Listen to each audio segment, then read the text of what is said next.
Got under the table. I immediately dialed 911, and honestly, I was scared to even call.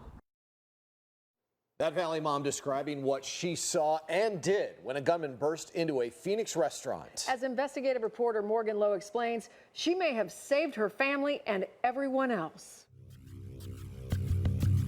Phoenix 911, where is your emergency? A man just walked in with a shotgun and fired, and he's demanding money from everyone. It was a takedown robbery broadcast across the valley. One gunman, 40 customers inside a North Phoenix restaurant. There was a moment when it started that I thought, we might not make it out of here. Angelique is describing the night of March 2nd. The scariest day of my life, by far. We're only using her first name because she is still shaken up over what she and her family lived through. We got under the table. I immediately dialed 911, and honestly, I was scared to even call. What was your physical reaction? Shock, fear.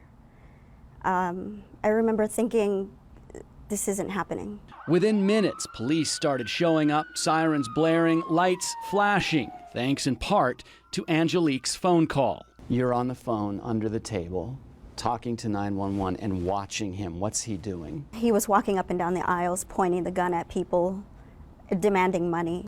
The vast majority of robberies, nobody gets hurt. The people come in, they scream and yell, they get what they want, and then they leave the scene.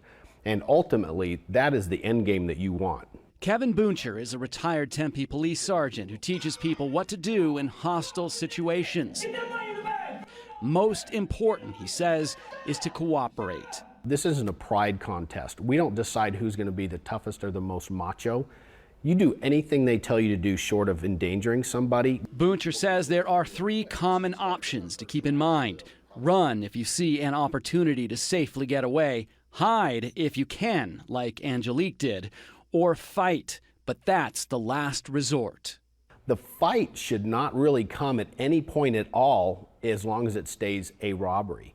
As for what Angelique did, Booncher gives her an A.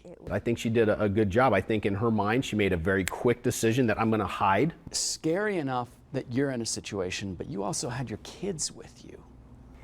If anything has traumatized me the most, it's that. It's seeing my kids' reaction. Police say the man who terrorized the 40 people inside this restaurant is now behind bars. He was arrested that night. Nobody was injured, and Angelique has decided to purchase a gun. I took my CCW class that following weekend because of this. I don't ever want to feel helpless like that ever again. And one final piece of advice from the experts, stay calm. If you stay calm, there's a better chance the gunman will stay calm. Chris? All right, Morgan.